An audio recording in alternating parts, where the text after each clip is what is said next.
इमरान खान खैबर पख्तूनख्वा से इस्लामाबाद पहुंचे, बताएं कौन सी रुकावट थी। मरियम औरंगजेब ने हुकूमती रुकावटों पर आंखें मूंद ली। कहा 25 मार्च को 18 रेंजर्स और पुलिस एहलकार जख्मी हुए। अवाम ने साजिश और तकरीब की सियासत को मुस्तरद कर दिया।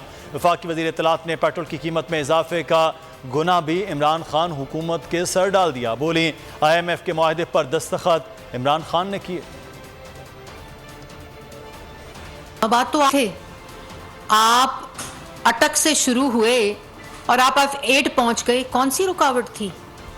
किस रुकावट ने आपको रोका था? जब सुप्रीम कोर्ट का ऑर्डर आया उसके बाद आपके कोई रुकावट मौजूद नहीं थी। आप F8 तक पहुंच गए, आप ऐलान करते रहे, आपका काफिला श्रीनगर तक रुकता रहा, लोगों का इंतजार करता रहा। जो कभी तैयारी का बहाना, कभी 6 दिन वापस आने का अल्टीमेटम। असल कहानी यह है, अवाम ने तखरीब की सियासत को, साजिश की सियासत को मुस्तरद कर दिया है।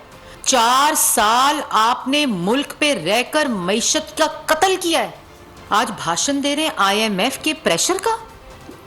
IMF के मुआहदे के ऊपर इमरान खान साहब आपने दस्तखत किए हैं।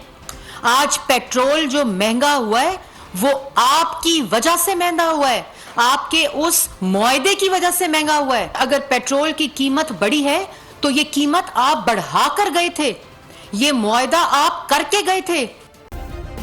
सब्सक्राइब करें और बेल दबाएं ताकि कोई खबर रह न जाए।